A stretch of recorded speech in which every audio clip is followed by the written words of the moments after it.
North east political legend Lok Sabha మాజీ speaker ఎస్టీల ఆశాకిరణం PA Sangma హార్ట్అటాక్తో నిన్న ఉదయం చనిపోయిన సంగ్మా అంత్యక్రియలు ఆయన సొంత రాష్ట్రం మేఘాలయలో అధికార లాంఛనాలతో జరగనున్నాయి.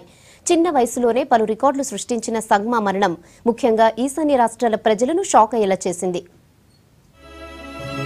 పూర్ణో అగ్నిటోక్ సంగ్మా శుక్రవారం ఉదయం గుండెపోటుతో ఆయన తుదిశ్వాస విడిచారు. పిఏ సంగ్మా 9 సార్లు లోక్సభకు ఎన్నికయ్యారు. ప్రస్తుతం మేఘాలయలోని తురా పార్లమెంట్ నియోజకవర్గానికి ప్రాతినిధ్యం వహిస్తున్నారు. 1996 నుంచి 1998 మధ్య 11వ లోక్సభ స్పీకర్ గా పనిచేశారు. కూల్ గా సభను నడిపించిన వ్యక్తిగా మంచి పేరు తెచ్చుకున్నారు. లోక్సభ మాజీ స్పీకర్ గా, కేంద్రంలో పలు శాఖలకు సహాయక మంత్రిగా, మేఘాలయ సీఎంగా పనిచేశారు సంగ్మా. 30 ఏళ్లకే ఎంపీగా, 49 ఏళ్ల వయసులోనే లోక్సభ స్పీకర్ గా, ఎస్టీల తరపున ఎన్నికైన తొలి లోక్సభ స్పీకర్ గా, ఈశాన్య రాష్ట్రాల నుంచి ప్రాతినిధ్యం వహించిన లీడర్ గా పలు రికార్డులు సొంతం చేసుకున్నారు.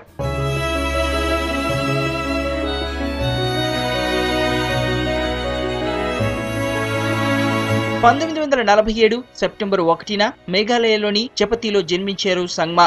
1973లో Meghalaya youth Congress vice president గా, తర్వాత 1975 నుంచి 1980 మధ్య జనరల్ సెక్రటరీగా పనిచేశారు. 1977లో మొదటిసారిగా 6వ లోక్సభకు ఎన్నికయ్యారు. తర్వాత మొత్తం 8 సార్లు ఎంపీగా గెలిచారు. 1988 నుంచి 1990 మధ్య మేఘాలయ సీఎంగా పనిచేశారు.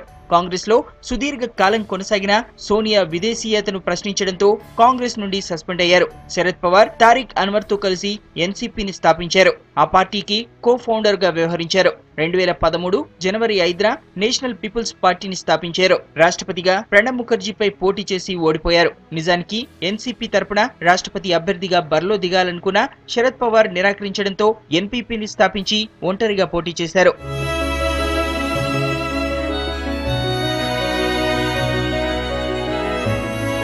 మొదట్లో అధ్యాపకుడిగా, జర్నలిస్ట్ గా, న్యాయవాదిగా పనిచేశారు సంగ్మా. చిన్న వయసులోనే Meghalaya youth Congress vice president గా పొలిటికల్ కెరీర్ ప్రారంభించిన సంగ్మా అంచెలంచెలుగా ఎదిగి లోక్సభ స్పీకర్ స్థాయికి ఎదిగారు. సంగ్మాకు భార్య, కూతురు, 2 కుమారులు ఉన్నారు. సంగ్మా కూతురు అగాధ సంగ్మా ఎంపీగా పనిచేస్తున్నారు. 2009లోనే ఎంపీగా ఎన్నికై చిన్న వయసులో లోక్సభకు ప్రాతినిధ్యం వహించిన ఎంపీగా రికార్డు సృష్టించారు అగాధ. సంగ్మా కుమారులిద్దరూ యాక్టివ్ పాలిటిక్స్ లో ఉన్నారు. సంగ్మా మృతికి లోక్సభ సంతాపం తెలిపింది. ఆయనకు నివాళిగా నిన్న సభకు సెలవు ప్రకటించారు. స్పీకర్ గా రాజకీయాల్లో అత్యున్నత ప్రమాణాలు నెలకొల్పిన సంగ్మా తనకు ఆదర్శమని ప్రస్తుత స్పీకర్ సుమిత్రా మహాజన్ కన్నీటి పర్యంతమయ్యారు. I have to inform the House of the sad demise of Sri P.A. Sangma, former Speaker Lok Sabha. The House may now stand in silence for a short while as a mark of respect to the memory of the departed. माननीय संगमा जी speaker के नाते तो बहुत सम्मानित थे.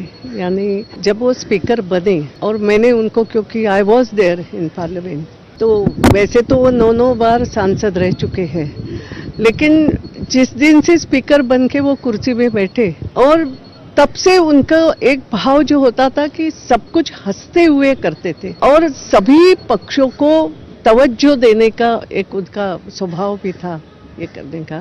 कभी मैंने उनको बहुत ज्यादा गुस्सा होते हुए भी नहीं देखा. అటు రాజ్యసభలోనూ సంగ్మాకు శ్రద్ధాంజలి ఘటించారు. నిజానికి రాజ్యసభకు ప్రాతినిధ్యం వహిస్తూ చనిపోతే తప్ప పెద్దల సభకు సెలవివ్వరు. కానీ సంగ్మా సేవలను కొనియాడుతూ ఆయన మృతికి నివాళిగా రాజ్యసభను వాయిదా వేయాలని ఏకగ్రీవ తీర్మానం చేశారు. దాంతో కొచ్చినవర్ తర్వాత పెద్దల సభను వాయిదా వేశారు చైర్మన్ హమీద్ అన్సారీ. పూర్ణో అంటే చాలా భాషల్లో పూర్తిగా అని అర్థం. ఆయన రాజకీయ జీవితాన్ని పరిపూర్ణం చేసుకుని కన్నుమూశారని పలువురు నేతలు కొనియాడారు. మేఘాలయలోని తురాలో ఇవాళ సంగ్మా అంత్యక్రియలు జరగనున్నాయి.